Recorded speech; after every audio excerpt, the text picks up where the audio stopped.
खबरों से रूबरू कराने वाले हैं। तो चलिए शुरू करते हैं 20 मिनट में 20 खबरों का सिलसिला। विश्व विख्यात केदारनाथ धाम में एक बार फिर बर्फबारी शुरू हो गई है। शुक्रवार सुबह से यहाँ रुक रुक कर बर्फबारी हो रही है। इससे इस धाम की छटा देखते ही बनती है। भले ही केदारनाथ धाम के कपाट इन दिनों बंद है और यहाँ किसी भी तरह की हलचल नहीं है, लेकिन यहाँ का नजारा देखकर किसी का भी दिल इसके दीदार के लिए मचल सकता है। हेलीकॉप्टर से ली गई तस्वीरों में भी कुदरती सुंदरता का शानदार नजारा देखा जा सकता है। मंदिर के शिखर से लेकर शंकराचार्य की समाधि स्थल तक सब बर्फ से ढका हुआ है।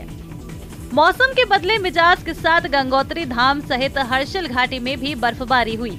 उधर यमुनोत्री धाम में भी सीजन की पहली बर्फबारी हुई है। बर्फबारी से स्थानीय ग्रामीणों के साथ सेब काश्तकारों के चेहरे भी खिल उठे हैं। जोशीमठ में भू धसाव के बीच शुक्रवार को भारी बर्फबारी हुई। बर्फबारी के चलते समूचा इलाका बर्फ की सफेद चादर से ढक गया। रेलगाड़ी से सफर करने का एक अलग ही आनंद होता है। अब सोचिए, अगर रेल के सफर का आनंद स्कूल में हो तो आपको कैसा लगेगा। कुछ ऐसी ही गुदगुदाने वाली तस्वीर अररिया से सामने आई है, जहां एक स्कूल को रेलगाड़ी की शक्ल दे दी गई है। जहां विद्यालय के कमरे के दरवाजे हैं, वहां ट्रेन में चढ़ने और उतरने के गेट बना दिए गए हैं, जो छात्र छात्राओं को काफी आकर्षित कर रहे हैं। बिहार शिक्षा एक्सप्रेस ट्रेन को देखने के लिए भी लोगों की भीड़ जुट रही है। बिहार शिक्षा एक्सप्रेस का ठहराव अररिया के उत्क्रमित मध्य सह माध्यमिक विद्यालय में है और इसे देखने के लिए अररिया ही नहीं बल्कि दूसरे जिलों के लोग भी आ रहे हैं। स्कूल में यातायात के अन्य साधनों का रूप दिया जाना अभी बाकी है। स्कूल का बदला रूप पूर्ववर्ती छात्रों को भी काफी आकर्षित कर रहा है। समय के साथ स्कूल में बदलाव शिक्षा के साथ आधुनिक शिक्षा को भी बढ़ावा दे रहा है और ये बदला स्वरूप बच्चों समेत ग्रामीणों को भी काफी भा रहा है।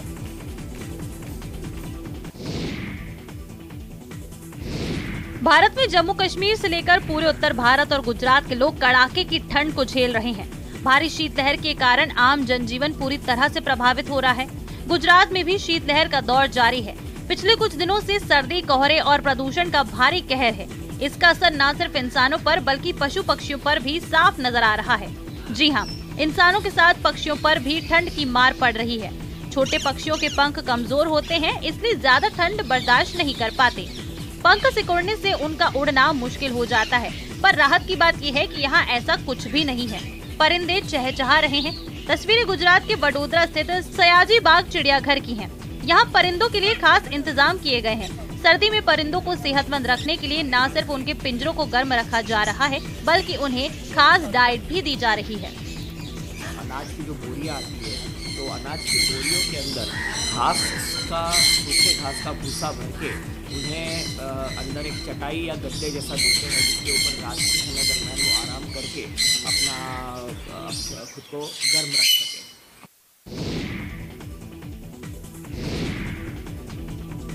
इलाके की फिजाओं में घुली दहशत साफ महसूस की जा सकती है। झारखंड के चिनिया थाना क्षेत्र के लोग दहशत के साए में जी रहे हैं, क्योंकि इलाके में इन दिनों एक तेंदुए ने आतंक मचाया हुआ है। तेंदुए ने हेताड़ खुर्द गांव में बकरियों के झुंड पर हमला कर दिया और 2 बकरियों को अपना निवाला बना लिया, जबकि एक बकरी को घायल कर दिया है। घटना की सूचना मिलते ही वन विभाग के अधिकारी घटना स्थल पर पहुंचे और पैर के निशान की जांच के बाद तेंदुए के हमले की पुष्टि की। वन विभाग ने क्षेत्र के लोगों से अपील करते हुए कहा कि जब तक तेंदुए को पकड़ा नहीं जाता है, तब तक लोग सावधान रहें और जब तक तेंदुआ पकड़ में नहीं आता, तब तक अपने घर से बाहर निकलने से परहेज करें। अगर बहुत जरूरी काम से किसी को निकलना भी पड़े तो 4-5 की संख्या में ही निकलें।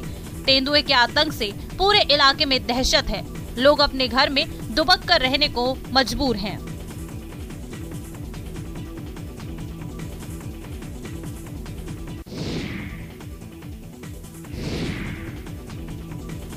छत्तीसगढ़ के दुर्ग में पिछले 3-4 दिनों से बंदरों का आतंक जारी है। बंदर इतने उत्पाती हो गए हैं कि वे इंसानों पर हमला करके उन्हें घायल कर रहे हैं। ऐसी ही तस्वीर सामने आई है दुर्ग से, जहां एक घर में बंदर घुस गया। बंदर बड़े आराम से घर में रखी ड्रेसिंग टेबल पर बैठ गया और खुद को निहारने लगा। जैसे इंसान खुद को शीशे में निहारता है, ठीक वैसे ही। इतने में बंदर को देखकर एक युवक पीछे से आता है और उसे केला देता है। बंदर पहले तो युवक को नजरअंदाज कर देता है, लेकिन जब वो बार बार बंदर को परेशान करता है तो बंदर उस पर झपट्टा मार देता है। इस पूरी घटना का वीडियो सामने आया है। आपको बता दें कि छत्तीसगढ़ में बंदरों ने अब तक 9 लोगों को बुरी तरह घायल कर दिया है। उधर ओडिशा से आई एक 55 साल की महिला के पैर को बंदर ने बुरी तरह काटा, जिससे उसे रायपुर के मेकाहारा रेफर करना पड़ा। दुर्ग के डीएफओ ने बताया कि शहर में बंदर उत्पाती हो गए हैं, इसीलिए वो लोगों पर हमला करने लगे हैं।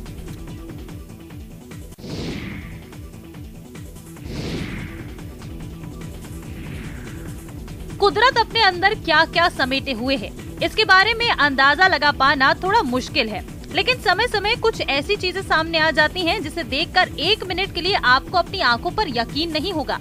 हाल ही में एक ऐसा ही वीडियो सामने आया है जिसे देखकर शायद आप भी हैरान रह जाएंगे। वीडियो में एक मछली दिखाई दे रही है जो फुटबॉल की तरह फूली नजर आ रही है। वीडियो में दिखाई दे रही मछली के शरीर पर कांटों की संरचना साफ देखी जा सकती है। जानकारों के अनुसार ये एक पफर फिश है। ज्यादातर पफर फिश में एक जहरीला पदार्थ होता है जो उन्हें दूसरी मछलियों की तुलना में काफी घातक बनाता है। आमतौर पर ये मछली लंबी होती है, लेकिन कभी कभी इसकी बनावट क्रिकेट बॉल जैसी भी हो जाती है।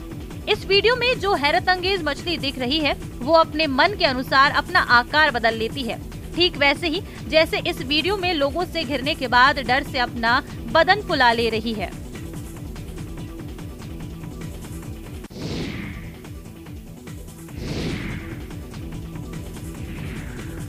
राजकुमार राव की फिल्म शादी में जरूर आना का गाना ठुकरा के मेरा प्यार मेरा इंतकाम देखेगी बहुत पॉपुलर हुआ था। इस गाने के बोल जैसा ही आजकल झारखंड के धनबाद में देखने को मिल रहा है। यहाँ प्रेमिका अपने प्रेमी के घर के सामने शादी करने की मांग को लेकर दिन रात धरना दे रही है। 96 घंटे से अधिक का समय बीत चुका है। युवती इस कपकपाती ठंड में धरने पर बैठी है। बताया जा रहा है कि प्रेमिका के धरने पर बैठने के बाद प्रेमी फरार हो गया है। आसपास के लोग युवती को समझाने का प्रयास कर रहे हैं, लेकिन युवती शादी की जिद पर अड़ी हुई है। बताया जा रहा है कि प्रेमी ने अपनी प्रेमिका को शादी से इनकार कर दिया, जो उसे नहीं पता था कि इतना महंगा पड़ सकता है। प्रेमिका अपने प्रेमी के घर के सामने अनिश्चितकालीन धरने पर बैठ गई है। उसकी एक ही मांग है कि प्रेमी से शादी करनी है। युवती के साथ उसकी बुजुर्ग दादी और पिता भी धरने पर बैठे हैं।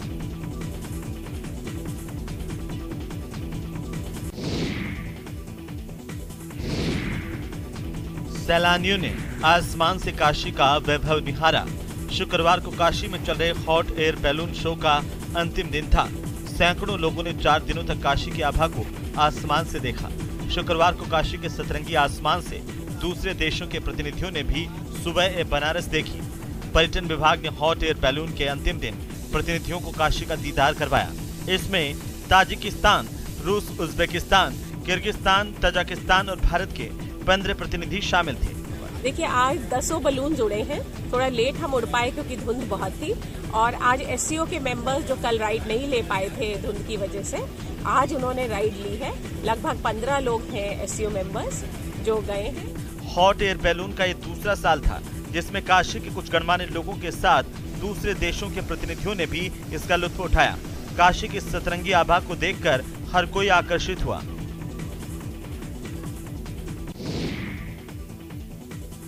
नल जल योजना के तहत पाइपलाइन के लिए हो रही खुदाई के दौरान मुगल कालीन सिक्के मिले हैं। इन सिक्कों की संख्या 65 है। ज्यादातर सिक्के चांदी के हैं। मामला छत्तीसगढ़ के राजनांदगांव गांव का है। पुरातत्व विभाग की टीम ने निरीक्षण कर सिक्कों को जांच के लिए रखा है। मिली जानकारी के मुताबिक ब्लॉक के ग्राम बरगांव 4 भाटा में पाइपलाइन के लिए खुदाई चल रही थी। तभी कर्मचारियों ने चांदी और कुछ धातु के सिक्के देखे। सभी सिक्के एक पात्र में रखे हुए थे। मामले की सूचना तत्काल डोंगरगांव पुलिस को दी गई। इसके बाद पुलिस ने मौके पर पहुंचकर पहले खुदाई बंद कराई और इसकी सूचना पुलिस अधीक्षक और पुरातत्व विभाग सहित संबंधित मजिस्ट्रेट को दी। सूचना मिलते ही पुरातत्व विभाग के अफसर निरीक्षण के लिए गांव पहुंचे। उन्होंने चांदी के 65 सिक्के और 3 दूसरे आभूषणों को अपने कब्जे में ले लिया है। सभी सिक्कों पर मुगल कालीन अरबी भाषा में कुछ शब्द लिखे हुए हैं। खुदाई में मिले सिक्कों की प्रामाणिकता पर अभी मुहर नहीं लगा है। सवाई माधोपुर के 260वें स्थापना दिवस पर विभिन्न कार्यक्रम आयोजित किए जा रहे हैं। इसी कड़ी में गुरुवार रात मुख्यालय के दशहरा मैदान में भव्य रंगारंग कार्यक्रम आयोजित किए गए। पर्यटन विभाग की ओर से आयोजित इस रंगारंग कार्यक्रम में राज्य के कोने कोने से आए कलाकारों ने अपनी प्रस्तुति से समा बांध दिया। रंग बिरंगे पोशाकों में सजे धजे लोक कलाकारों के कच्ची घोड़ी भवाई नृत्य की प्रस्तुति देखने लायक थी। पारंपरिक गीतों पर अद्भुत नृत्य से दर्शक भी भाव विभोर हो उठे। कार्यक्रम में जिले के प्रभारी मंत्री भजनलाल जाटव, जिला कलेक्टर, पुलिस अधीक्षक सुनील बिश्नोई भी मौजूद रहे। स्टूडेंट्स में कंपटीशन की भावना पैदा करने के लिए कृषि विपणन राज्य मंत्री मुरारी लाल मीणा की अभिनव पहल चर्चा में है। विधायक मुरारी लाल मीणा अपने निजी खर्चे से बोर्ड परीक्षाओं में अच्छे अंक लाने वाले विद्यार्थियों को हवाई यात्रा कराते हैं। शुक्रवार को मंत्री मुरारी लाल मीणा दौसा से 20 प्रतिभावान विद्यार्थियों को लेकर उदयपुर के लिए रवाना हुए। इस दौरान जयपुर एयरपोर्ट से उदयपुर हवाई अड्डे तक सभी 20 बच्चे और उनके परिजन हवाई जहाज में बैठे। विद्यार्थी और उनके परिजन जब हवाई जहाज में बैठे तो उनके चेहरे पर खुशी थी। इस दल में अधिकतर लोग पहली बार हवाई जहाज की यात्रा करते नजर आए। विद्यार्थी और उनके परिजन 2 दिन तक उदयपुर में रहेंगे और उसके बाद वापस हवाई मार्ग से ही जयपुर आएंगे। ये योजना चलाई जिसके तहत हम लोगों को उदयपुर घुमाया जा रहा है और हमें बहुत ही अच्छा महसूस हो रहा है। इससे हमें बहुत प्रोत्साहन मिलता है और हमें देखकर हमारे स्कूल के और भी बच्चे प्रोत्साहित होंगे। और मैं बहुत ग्रेट फील कर रहा हूँ कि अगर मैं पहली बार हवाई यात्रा में बैठ रहा हूँ।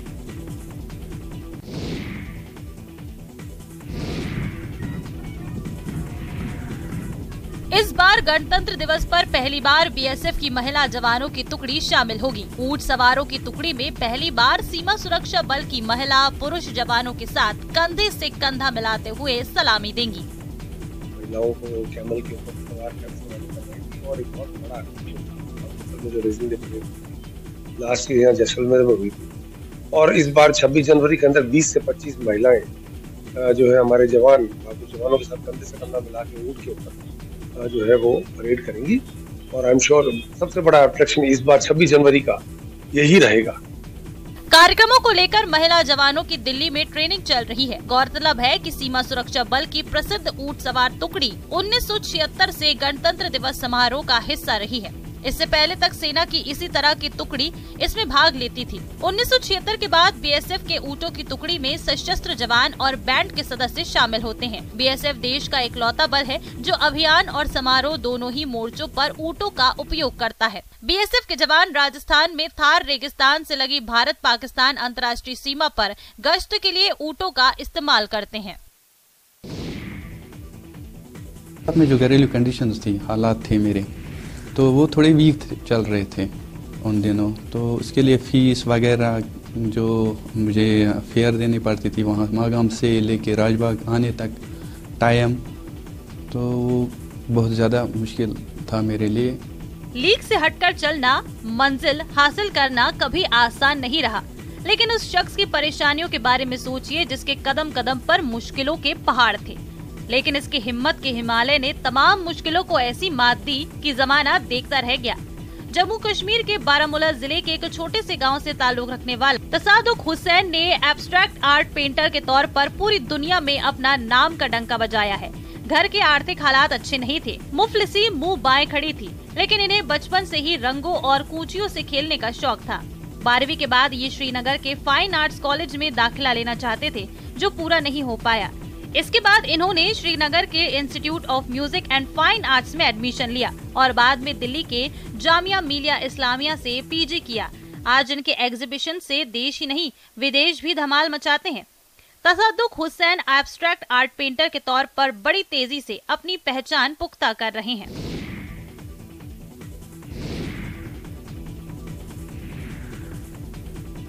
जम्मू कश्मीर में सर्दी से बचने के लिए तरह तरह के साधन और उपकरण आजमाए जाते हैं, मगर तमाम तरह के आधुनिक उपकरणों के बावजूद आज भी कश्मीर की पारंपरिक कांगड़ी ही अपनी गर्माहट से लाखों लोगों को भयंकर ठंड से बचा रही है।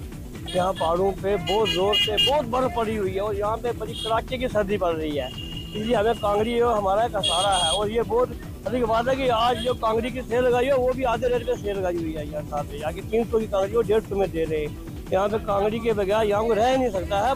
वैसे कांगड़ी को बनाना आसान नहीं है, बेहद संयम और धीरज के साथ एक कांगड़ी बनकर तैयार होती है। कुम्हार के हाथों तैयार किए गए एक मिट्टी के कटोरे नुमा बर्तन के इर्द गिर्द कश्मीर में पाई जाने वाली विकर नाम की लकड़ी के टुकड़ों से एक तरह की टोकरी बुनी जाती है। बुनी गई इस लकड़ी की टोकरी के ठीक बीचों बीच मिट्टी के कटोरे को इस तरह से बिठा दिया जाता है कि आसानी से मिट्टी का कटोरा न हिलता डुलता है और न ही आसानी से टोकरी से बाहर निकल पाता है। कड़ी मेहनत से तैयार की गई कांगड़ी को बाद में कारीगर अपने अपने ढंग से सजाते हैं। इसी सजावट से कांगड़ी की कीमत तय की जाती है। देश के गर्म इलाकों से कश्मीर आने वाले पर्यटक भी कांगड़ी के आकर्षण से खुद को रोक नहीं पाते और अक्सर अपने ड्राइंग रूम में सजाने के लिए कांगड़ी को खरीद कर ले जाते हैं।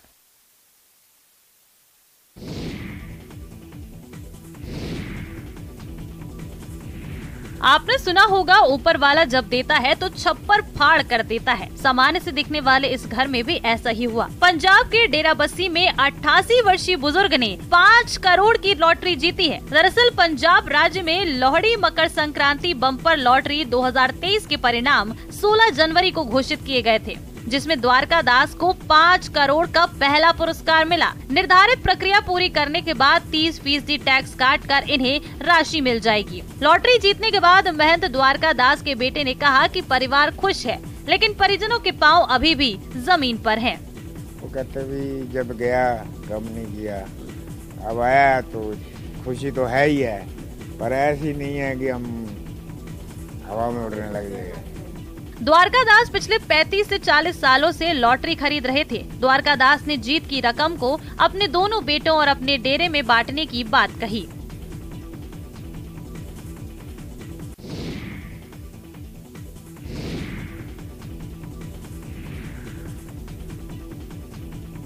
ये बीएसएफ के वो हथियार हैं जिनसे सरहद के निगहबान इतिहास रचते हैं। ये वो ऑटोमेटिक वेपन्स हैं जिनसे देश के दुश्मन खौफ खाते हैं। हिंदुस्तान की ओर आग उठाने के पहले 1000 बार सोचते हैं। तस्वीरें गुजरात के सूरत की हैं। आजादी के अमृत महोत्सव के तहत सूरत के स्थानीय लोगों, स्कूली बच्चों और सैलानियों के लिए कई कार्यक्रम आयोजित किए जा रहे हैं। वहीं बीएसएफ की ओर से एक प्रदर्शनी का आयोजन किया गया है। इसमें फोटो एग्जीबिशन, वेपन डिस्प्ले का प्रदर्शन किया गया, जिससे युवाओं को बीएसएफ द्वारा इस्तेमाल किए जाने वाले हथियारों के बारे में पूरी जानकारी मिल सके। लोग जान सके कि बीएसएफ के जवान किन विपरीत परिस्थितियों में देश की अग्रिम पंक्ति बनकर मुस्तैदी के साथ अपने फर्ज को अंजाम दे रहे हैं। बीएसएफ के जितने हथियार हैं उसका यहाँ पे डिस्प्ले है और काफी इंटरेस्ट है इसमें। मुझे अभी कमिश्नर सर ने रिक्वेस्ट बोला है कि इसको कल के लिए और रखा जाए, तो हम इस कार्यक्रम को कल रखेंगे ताकि बच्चे यहाँ पर आए, स्कूल के जो छात्र हैं, छात्र छात्राएं आके उनका ज्ञानवर्धन बढ़ेगा तो और उनको प्रेरणा भी मिलेगी आगे जाके सीमा सुरक्षा बल या अन्य पुलिस डिपार्टमेंट। ये वो दर है जहां से आज तक कोई मायूस नहीं लौटा। ये वो दर है जहां हिंदू, मुस्लिम, सिख, ईसाई फैज पाते हैं, अपनी बिगड़ती बनाते हैं। तस्वीरें अजमेर की हैं। महान सूफी संत हजरत ख्वाजा मोइनुद्दीन हसन चिश्ती की 811वें उर्स में 2 साल बाद पड़ोसी मुल्क से जत्था शिरकत करने आ रहा है। पाकिस्तान से 400 जायरीन दरगाह की जियारत में शामिल होंगे। पाक जायरीनों के जत्थे की खबर पर अजमेर प्रशासन, पुलिस महकमा और सुरक्षा एजेंसियां अलर्ट हो गए हैं। जानकारी के मुताबिक पाक जायरीन के ग्रुप की 24 जनवरी को अजमेर पहुँचने की उम्मीद है। जो मिनिस्ट्री ऑफ एक्सटर्नल अफेयर्स से जो कम्युनिकेशन हमारे पास आ गया आने वाले दिनों के अंदर 24 तारीख को उनका आना एक्सपेक्टेड है और जो जत्था है उनकी लिस्ट हमारे पास आ गई है, उसको वेरीफाई किया जा रहा है। कितने लोग आएंगे वो फाइनल उसके बाद मिलेगा। पाक जत्था के करीब 1 सप्ताह से अधिक समय तक अजमेर में ही रहने का कार्यक्रम प्रस्तावित है। बताया जा रहा है कि सेंट्रल गर्ल्स स्कूल में पाक जत्थे के लिए आवास और दूसरी व्यवस्थाएं की जा रही हैं। आपको बताते चलें कि अजमेर उर्स की विधिवत शुरुआत रजब महीने का चांद दिखाई देने पर 22 जनवरी की रात से होगी। उर्स में दरगाह शरीफ आने वाले जायरीनों के लिए जिला प्रशासन और दरगाह कमेटी ने माकूल बंदोबस्त किए हैं। बिहार के वैशाली में 3 हथियारबंद अपराधियों ने एक किराना व्यवसायी से लूटपाट की घटना को अंजाम दिया है, जिससे दुकानदारों में दहशत है। घटना महुआ थाना इलाके के कन्हौली बाजार की है, जहां किराना व्यवसायी हरिशंकर चौधरी की दुकान में हथियारबंद 3 लुटेरे गुरुवार की देर रात को घुसे और रिवॉल्वर के दम पर गले में रखा 3000 रुपए और एक सोने की चेन लूटकर फरार हो गए। बाद में दुकानदार ने इसकी सूचना महुआ पुलिस को दी। सूचना मिलते ही महुआ पुलिस मौके पर पहुंची, मामले की छानबीन शुरू कर दी है। लूटपाट की ये पूरी वारदात दुकान में लगे सीसीटीवी कैमरे में कैद हुई है, जिससे साफ साफ देखा जा सकता है कि 3 बेखौफ अपराधी हथियार लेकर दुकान में घुसते हैं और फिर हथियार के बल पर दुकान में बैठी एक लड़की और एक बुजुर्ग महिला से लूटपाट कर आराम से फरार हो जाते हैं। हालांकि बताया जा रहा है कि रात में ही महुआ पुलिस ने आधा दर्जन अपराधियों को गिरफ्तार किया, जिनमें इस घटना को अंजाम देने वाले अपराधी भी शामिल हैं। पुलिस इनसे पूछताछ कर रही है। उधर से आया, सीधे गल्ला ऐसे खोल दिया, गल्ला में इसमें पैसा नहीं था, इधर वाला गल्ला में पैसा था तो इधर वाला गल्ला नहीं खोला, तब इसको पैसा नहीं मिला तो हमरा ऐसे पकड़ लिया, पकड़ के खूब झिका झोरी कर रहा, हम खूब ऐसे कर ले छीन ले।